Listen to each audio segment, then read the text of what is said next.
दो फ्रेंड एक दूसरे के साथ एक ऐसी रिलेशनशिप स्टार्ट करते हैं जिसमें कोई भी कमिटमेंट नहीं। क्या ऐसी रिलेशनशिप टिक पाएगी? आगे क्या होगा, ये हम आज की मूवी फ्रेंड्स विद बेनिफिट, ये 2011 की रोमांटिक हॉलीवुड मूवी में देखेंगे। मूवी स्टार्ट होती है और हम हमारे मेन कैरेक्टर डीलन को देख सकते हैं। डीलन एक ब्लॉगर था और उसकी एक कंपनी भी थी। वो अपनी काम की वजह से अपनी गर्लफ्रेंड को टाइम नहीं दे पाता। एक दिन जब वो मूवी देखने के लिए जाने वाले थे, इस बार भी डीलन बहुत ही लेट हो गया। जब वो अपनी गर्लफ्रेंड से मिला तो वो उससे ब्रेकअप कर लेती है। कहती है, तुम हमेशा अपने काम पर ही ध्यान देते हो, मुझ पे तुम्हारा कभी भी फोकस नहीं होता। इसी के पैरेलल में हम हमारी एक और मेन कैरेक्टर को देखते हैं जिसका नाम है जेमी। जेमी के बॉयफ्रेंड ने भी आज उसके साथ ब्रेकअप कर लिया। कहा कि तुम बहुत ही इमोशनली अनअवेलेबल हो। एक्चुअल में जेमी ये रोमांटिक मूवीज देखती है। उसे हमेशा लगता है उसे बचाने वाला प्रिंस चार्मिंग आने वाला है, उसके लिए सिंग करेगा, उसके लिए डांस करेगा। ये सारी चीजें बहुत ही ज्यादा कमिटमेंट लेती है और एक कमिटमेंट करने वाला अब तक जेमी को कोई मिला नहीं है। लेकिन दोनों की ब्रेकअप के बाद ये दोनों बहुत ही ज्यादा हर्ट हो चुके थे। डिसाइड करते हैं कि ये दोनों अब कभी भी डेट नहीं करेंगे। एक्चुअल में जेमी न्यूयॉर्क रहती है और डीलन एलए में। इसके बाद तुरंत हम नेक्स्ट सीन में देखते हैं डीलन न्यूयॉर्क आ रहा था। उसे एक अच्छी जॉब की ऑफर आई थी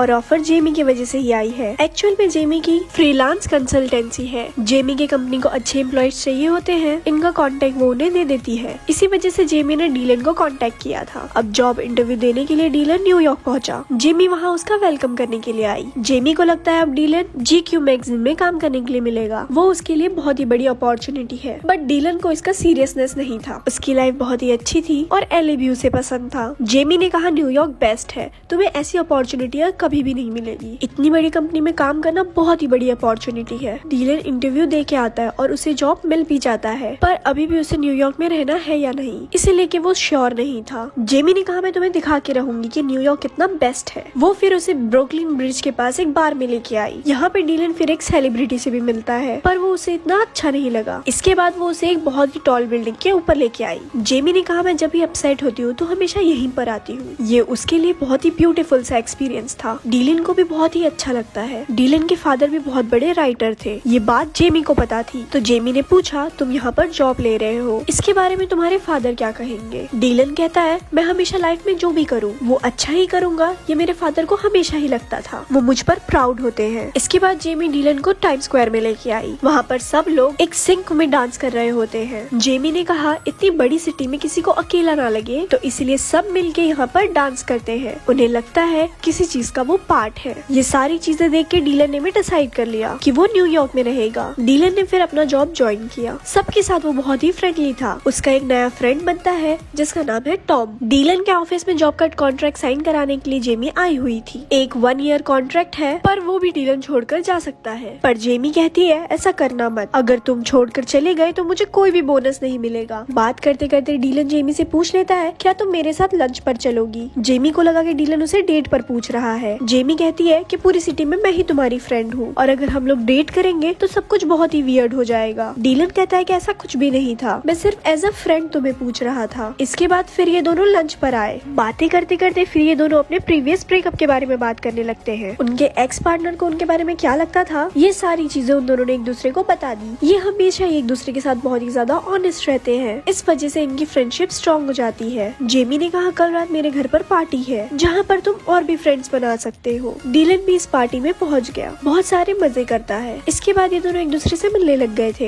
एक रात डीलन जेमी के घर पर मूवी देख रहा था। जैसे कि हमें पता है जेमी को रोमांटिक मूवी बहुत ही ज्यादा अच्छी लगती है। डीलन कहता है सारी मूवी एक ही टाइप की होती है। इन मूवी में रिलेशनशिप के लिए लोग कितना कुछ करते हैं, किसी से प्यार करना है इतना कॉम्प्लिकेटेड होना नहीं चाहिए। जेमी भी इस बात से एग्री करती है। वो कहती है आदमी की फिजिकल नीड्स होती है, उसे कंप्लीट करने के लिए हमें इतना सब कुछ नहीं करना चाहिए। डीलन कहता है कि जैसे कि हम किसी के साथ टेनिस खेलते हैं उसी तरह से ये भी चीजें होनी चाहिए। दोनों को ये कॉन्सेप्ट बहुत ही ज्यादा अच्छा लगा। तो डीलन जेमी से पूछता है क्या तुम्हें टेनिस खेलना है? इसका मतलब है बिना किसी कमिटमेंट के साथ। डीलन उसके साथ फिजिकल रिलेशनशिप रखना चाहता था। जेमी कहती है कि ऐसा कैसे, क्या हम एक दूसरे से अट्रैक्टेड भी हैं? ये दोनों ने एक दूसरे को नोटिस किया और रियलाइज किया कि ये दोनों अट्रैक्टिव हैं और इसके बाद इन दोनों इंटीमेट हो गए। इन दोनों ने कसम ली थी कि इन दोनों की रिलेशनशिप सिर्फ फिजिकल रहेगी, कोई भी इमोशंस इन्वॉल्व नहीं होंगे। ये हमेशा अच्छे फ्रेंड्स रहेंगे और कोई भी प्रॉब्लम नहीं आएगा। इस रात के बाद कुछ दिन बीत जाते हैं। दोनों के बीच कुछ ऑकवर्डनेस था, तो एक दिन जेमी ही डीलन के ऑफिस में आके दोनों ने इस इशू पे बात की। उन्हें लग रहा था कि शायद जो भी हुआ इस वजह से इन दोनों के रिलेशन में ऑकवर्डनेस आ गई है। डिसाइड डिसाइड करते हैं कि ऐसा फिर से कुछ भी नहीं करेंगे, पर एक दूसरे से दूर नहीं रह पाए और फिर से फिजिकल हो गए। एक दिन जब ये साथ थे तब अचानक से जेमी की मदर आ जाती है। जेमी ने मदर को सिचुएशन समझाई और मदर को ये बात अच्छी लगी। एक्चुअल में जेमी की मदर ने भी कभी कमिटमेंट नहीं की थी। उसका डिवोर्स होने के बाद वो कभी सेटल नहीं हुई थी, एक जगह पर वो टिकती भी नहीं थी। इसके बाद नेक्स्ट सीन में हम देखते हैं डीलन और टॉम जब हैंग आउट कर रहे थे, तब डीलन ने जब उसे जेमी के बारे में बताया तो टॉम कहता है कि तुम्हारी रिलेशन कभी भी वर्क नहीं करेगी। लड़कियों का इन सब चीजों को देखने का नजरिया बहुत ही ज्यादा अलग होता है। वो तुमसे कुछ भी कहे पर वो कुछ अलग चीज ही चाहती होगी। अब जरा टाइम गुजर चुका था। एक दिन जेमी रियलाइज करती है उसे फिर से डेट पर जाना है। वो एक सीरियस रिलेशनशिप चाहती थी। डीलन कहता है कि ठीक है। ये अरेंजमेंट तोड़ने के लिए वो रेडी था। इसके बाद वो दोनों पार्क में आए और उसने कहा कि मैं वो लड़की को डेट कर सकता हूँ। वहीं पर जाके उसने डायरेक्टली उससे बात कर ली। बाद में उसे पता चला कि उस लड़की का हस्बैंड और किड्स भी है। जेमी उस पर बहुत हंसती है। उसने भी पार्क में एक और लड़के को नोटिस किया। इस बार जेमी ने जाके उसे अप्रोच किया। वो एक डॉक्टर था और जेमी उसके साथ डेट पर जाने वाली थी। वो दोनों फर्स्ट डेट पर गए। एक दूसरे को बहुत ही अच्छे लगते हैं। डॉक्टर का नाम था पार्कर और पार्कर को जेमी के साथ उसके घर पर चलना था। और जेमी कहती है कि मेरा एक रूल है, 5 डेट तक मैं किसी को भी घर पर नहीं ले जाती। उसने उसे बताया मैंने इमेजिन किया है कि मेरे भी लाइफ में मूवी जैसा एक हीरो आएगा, मेरा एक प्रिंस चार्मिंग। अब जब जेमी और पार्कर डेट करने लग गए थे तो डीलन को जरा अकेला महसूस होता है। वो उसे मिस करता है। उसने दूसरी लड़कियों के साथ डेट पर जाने का ट्राई किया पर फिर भी उसे अच्छा नहीं लगता। इसके बाद हम देखते हैं कि जेमी और पार्कर की 5 डेट कंप्लीट हो गई थी। ये दोनों फिजिकल होते हैं। जेमी अगली सुबह उठी और डोनट्स लेने के लिए जाती है। पार्कर मौके का फायदा उठाकर उसे कुछ भी ना बताते हुए उसके अपार्टमेंट से निकल रहा था। जेमी ने उसे पकड़ लिया तो वो बहाने बनाता है। जेमी बहुत ही हर्ट होती है। जेमी को बहुत बुरा लगा तो पार्कर कहता है जो प्रिंस चार्मिंग तुम्हें अपने लाइफ में चाहिए वो मैं नहीं हूँ। वो उसे इतना टाइम और अटेंशन नहीं दे सकता। इसी बात पर उनका ब्रेकअप हो गया। ये सब बात जब जेमी डीलन को बताती है, डीलन कहता है उसे भूल जाओ, वो बहुत ही घटिया आदमी था। जेमी को चीयर अप करने के लिए उसे जो पेंटिंग अच्छी लगती थी वो डीलन ने बाय कर ली थी। जेमी को ये पेंटिंग बहुत ही अच्छी लगी। जब वो घर पर आई तो अचानक से उसकी मदर चली गई थी। हॉलीडे था तो उसकी मदर और जेमी एक साथ टाइम स्पेंड करने वाले थे। जेमी को बहुत ही बुरा लगता है। डीलन को जब ये बात पता चली तो वो कहता है कि तुम मेरे साथ मेरे घर आ सकती हो, वैसे भी तुम घर पे बहुत ही ज्यादा बोर हो जाओगी। उसने डायरेक्टली टिकट बुक कर लिया और उसे वो घर पे ले आता है। डीलन के घर पे उसके फादर के साथ उसकी सिस्टर भी रहती है। ये सब एक दूसरे से इंट्रोड्यूस हुए। डीलन के फादर और उसकी सिस्टर एनी को जेमी बहुत अच्छी लगती है। यहाँ हमें पता चलता है कि डीलन के फादर को अल्जाइमर था, इस वजह से सारी चीजें वो भूल जाते थे। वो बहुत ही ज्यादा एम्बैरेसिंग चीजें करते थे। वो अब जो भी चीजें करते हैं, कभी कभी अपना पैंट पहनना भूल जाते हैं। ये सब चीजें डीलन को जरा अनकंफर्टेबल लगती है। वो इससे एम्बैरेस्ड हो जाता है। स्लोली स्लोली जेमी और एनी ये दोनों बॉन्ड करने लग गए थे। रात में जेमी के रूम में डीलन आ गया। उसके साथ ही रात बिताना चाहता था तो जेमी उसे मना कर देती है। वो दोनों वहीं पर हैंग आउट करने लग गए। वो दोनों को एक दूसरे के साथ टाइम स्पेंड करना बहुत ही अच्छा लगता है। तो डीलन ने कहा तुम मेरे लाइफ में आई, मुझे बहुत अच्छा लगा। जेमी कहते हैं कि तुम भी मेरे लिए बहुत ही स्पेशल हो। ये बात करते करते एक दूसरे के साथ फिजिकल हो जाते हैं। रात में जब डीलन जेमी के रूम से निकलकर अपने रूम में गया तब एनी ने ये बात नोटिस की थी। अगली रात डिनर करते वक्त डीलन के फादर को अपनी वाइफ की याद आ गई और उनका ऑलरेडी डिवोर्स हो चुका था। तो इस बात से उसके फादर बहुत ही ज्यादा अपसेट हो गए। डीलन को ये चीज बहुत ही ज्यादा एम्बैरेसिंग लगी थी। इसके बाद नेक्स्ट डे जब डीलन जेमी को सिटी दिखाने के लिए बाहर लेकर गया तो वो हॉलीवुड साइन पर बैठ जाते हैं। डीलन डर रहा था पर वो जबरदस्ती उसे लेके गई। जेमी कहती है कि तुम्हें अपने फादर को लेके एम्बैरेस नहीं होना चाहिए। लोग उन्हें क्या समझते हैं, ये चीज इतनी मैटर नहीं करती। वो तुम्हारे फादर है और तुम्हें उसी नजरों से उनको देखना चाहिए। डीलन को ये भी बात सही लगी। जिस साइन पे वो थे यहाँ बैठना अलाउड नहीं था तो पुलिस उन्हें पकड़ भी लेती है। बेचारा डीलन हाइट से डरता था तो उस वजह से भाग भी नहीं पाया। इनका वीकेंड ऐसे ही बहुत अच्छे से जा रहा था। तब एक दिन एनी डीलन से पूछती है, कहती है तुम दोनों के बीच में चल क्या रहा है, मैंने नोटिस किया तुम एक दूसरे के लिए बहुत ही ज्यादा परफेक्ट हो। डीलन कहता है ऐसा कुछ भी नहीं है, हम दोनों सिर्फ फ्रेंड्स हैं और वैसे भी वो बहुत ही ज्यादा डैमेज है, वो मेरे साथ रिलेशनशिप में नहीं रह सकती। ये सारी बात जेमी ने सुन ली थी। उसे बहुत ही अपसेट लगा। रात में उसने फ्लाइट कर ली थी और वैसे ही गुस्से में वहाँ से चली जाती है। डीलन भी न्यूयॉर्क आया, अपना काम कंटिन्यू करता है पर उसकी जेमी से कुछ भी बात नहीं होती। वो उसे पूरी तरह से इग्नोर कर रही थी, कुछ भी कॉल्स नहीं उठाती। एक दिन जेमी को एक कंपनी की रिक्वायरमेंट आई। वो डीलन को किसी भी हाल में हायर करना चाहते थे। जेमी फिर भी डीलन को कांटेक्ट नहीं करती। डीलन को पता था कि जेमी हमेशा एक टाइम पे कहाँ जाती है, बिल्डिंग के रूफ टॉप पर। तो उसी टाइम पर वो भी उसके पास पहुँच गया। उसे पूछता है कि तुम मुझे अवॉइड क्यों कर रही हो। जेमी ने कहा कि मैं इमोशनली अनअवेलेबल हूँ, हम दोनों कभी भी एक साथ नहीं रह सकते। डीलन कहता है वो सारी चीजें मैं सिर्फ मेरी सिस्टर सिस्टर से कह रहा था उसका कुछ भी ज्यादा मीनिंग नहीं है। जेमी कहती है कि तुमने मुझे कभी भी ज्यादा सीरियस लिया ही नहीं। उसे एक्चुअल में डीलन के लिए फीलिंग्स आ गई थी। ये बात डीलन रियलाइज नहीं कर पाता। उसे इस तरह से खोने के बाद उसे बहुत बुरा लगता है। जेमी को अच्छे लगने वाली रोमांटिक मूवीज जो उसे अच्छी नहीं लगती थी, ये भी उसे मिस करते हुए देख रहा था। जिस कंपनी ने पहले जेमी को कांटेक्ट किया था, वही डायरेक्टली डीलन को कांटेक्ट कर लेती है। डीलन जाके उसके साथ मीटिंग करता है तो जेमी को ये बात पता चलने के बाद उसे कन्फ्रंट करने के लिए उसके पास पहुंच गई। उसे कहती है तुम्हारा कॉन्ट्रैक्ट है, तुम इस तरह से छोड़कर नहीं जा सकते। डीलन कहता है मैंने सिर्फ एक ही मीटिंग की थी, पर अगर सचमुच मैं ये जॉब छोड़ के जा रहा रहूंगा तो मैं तुम्हारा बोनस का चेक लिख कर जाऊंगा। फिर से ये दोनों का झगड़ा हो जाता है। हम देखते हैं कि एनी को जरा बाहर जाना था तो कुछ दिनों के लिए डीलन के फादर उसके पास आकर रहने वाले थे। जेमी की मदर भी अब वापस आ गई थी। एक दिन जब ये हैंग आउट कर रहे थे तो सारी सिचुएशन देखकर कहती है तुम सिर्फ डरती हो, मेरी मिस्टेक फिर से रिपीट नहीं करना चाहती। तुम जो ये सब बात करती हो कि तुम्हें प्रिंस चार्मिंग चाहिए, मूवी जैसा एक हीरो चाहिए, पर एक्चुअल में तुम ये सब चीजें नहीं चाहती। तुम्हें एक स्ट्रॉन्ग पार्टनर चाहिए जो तुम्हारे साथ पूरे वर्ल्ड पर कब्जा कर सके। मदर को भी लगता था कि डीलन उसके लिए परफेक्ट है। नेक्स्ट सीन में डीलन के फादर उसके पास पहुंच गए थे। एयरपोर्ट पे लंच करते हैं तब उसके फादर ने पैंट निकालकर बाजू में रख दी। इस बात से पहले वो एम्बैरेस्ड हो जाता था, पर जेमी ने उसे जैसा कहा था कि अपने फादर से तुम्हें एम्बैरेस नहीं होना चाहिए, तो डीलन ने वैसा ही किया। उसने भी अपनी पैंट निकाल दी और अपने फादर के साथ लंच करता है। लोग क्या कहेंगे इसका उसे फर्क नहीं पड़ता। लंच करते वक्त उसके फादर किसी लड़की का नाम लेने लग गए। डीलन कहता है कि वो लड़की कौन थी। फादर ने कहा कि जब मैं यंग था तब वो मुझे मिली थी, वो मेरी लाइफ का प्यार थी, मैं कभी भी उसे भुला नहीं पाया। शायद उसी वजह से तुम्हारी मदर ने मुझसे डिवोर्स ले लिया। फादर पहले ये सब बात नहीं कर सकते थे, पर वो कहते हैं लाइफ बहुत ही ज्यादा शॉर्ट है, तुम्हें इस तरह से उसे वेस्ट नहीं करना चाहिए। ये सुनकर डीलन ने रियलाइज किया कि वो कितना जेमी से प्यार करता है। वो डायरेक्टली जेमी से मिलने के लिए निकल पड़ा। जेमी आज रात उसकी मदर के साथ कहीं जाने वाली थी, पर उसकी मदर वहाँ पहुँचती ही नहीं। डीलन ने जेमी की मदर के साथ बात की थी और वो वहाँ पहुँच जाता है। अचानक से जेमी के आसपास के लोग सभी डांस करने लग गए। उसने डीलन को नोटिस किया कि जेमी इसको जिस तरीके की मूवी अच्छी लगती है वैसे ही किया था। वो कहता है कि मैंने तुम्हें बहुत ही मिस किया, मुझे मेरा फ्रेंड वापस चाहिए, मैं तुमसे बहुत ही ज्यादा प्यार करता हूँ। जेमी कहती है कि मुझे सब लोगों के सामने किस करो, और डीलन ने भी यही किया। इसी के साथ इनकी एक स्ट्रॉन्ग रिलेशनशिप स्टार्ट हुई और मूवी यही खत्म हुई। ऐसी और स्टोरीज सुनने के लिए हमारे पेज को लाइक करें। धन्यवाद।